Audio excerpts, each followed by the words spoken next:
Alright, I gotta say that there is a harshness, a little bit of a harshness to this this pine tree resin type of resin that, you know, there's gum. So I'm spitting out some of the juice so I don't swallow it too much, because it could very well be like an antibacterial, and that may not be something I want to actually swallow a lot of.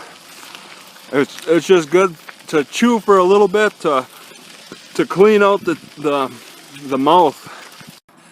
You know, I saw smog reports the other day. They're giving those about the smoky conditions around the city, this town, and it's like, it's high. They say it's dangerous if you have health problems, but it's never felt more healthy to me compared to in like Boise and bigger cities.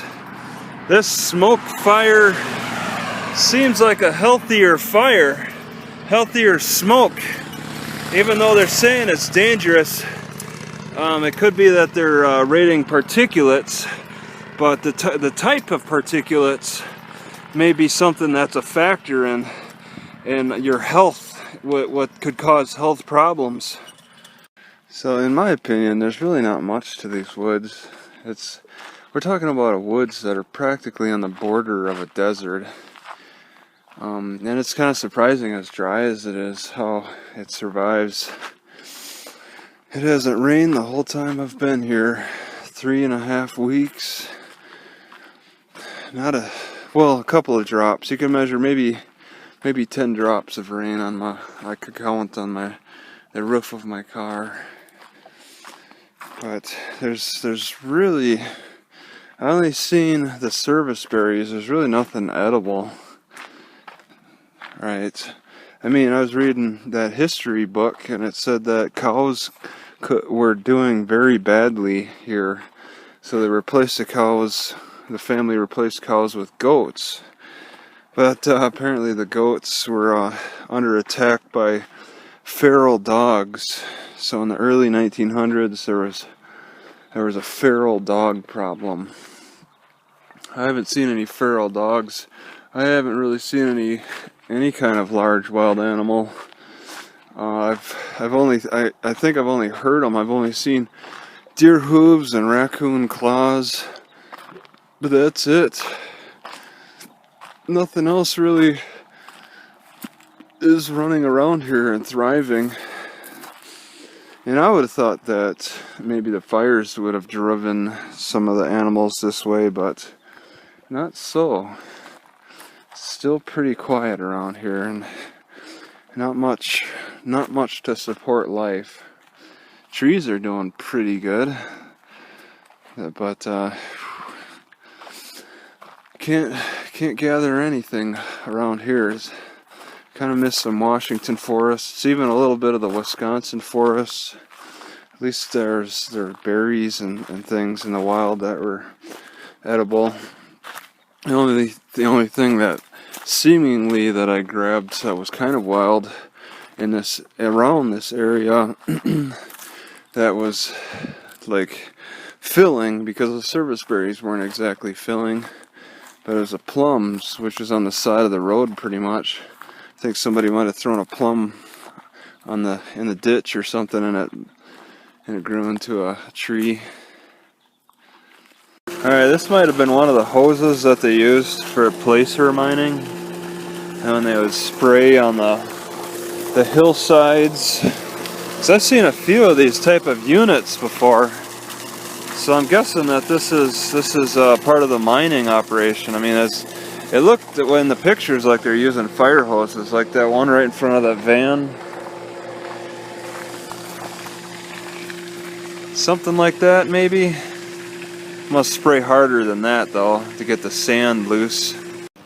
Alright, I just had that little Suburban drive by with some young guy. He looked different, maybe in his 20s, and he started saying, "Fuck you, nigger, fuck you," and threw out his middle finger, and he was in the passenger seat. So, I'm going to assume that the female is the only one that drives, and they're obviously heading towards the camp. So they're shouting obscenities as we're all going to the camp. So it'll be interesting to see how that develops. When I got out to Idaho City, I expected, because it's quieter, that I would have spent more time listening to podcasts, but I haven't. I didn't listen to them in Boise just because of the noise, but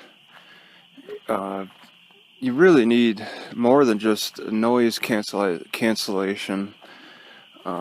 It's quiet enough to enjoy them, to enjoy the podcasts, but there's just so much going on around me. It's difficult to be able to focus on a podcast and then wonder what the noise was beyond it. And sometimes these darn podcasters have to play all kinds of chimes and weird music and stuff. And I ask, is that happening in the woods somewhere, or is that happening in the podcast? And that's annoying. Particularly the Freakonomics podcast. They like to put in weird chimes and stuff. And last night I tried to listen to it a little bit, but they they do that.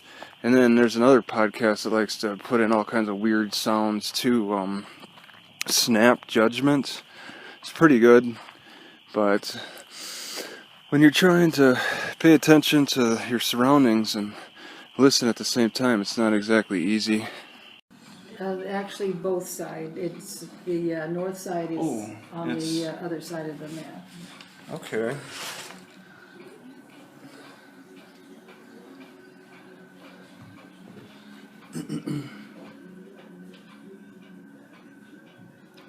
So there's another side to this, then you say. That's what I'm saying. So it's over here what you're selling.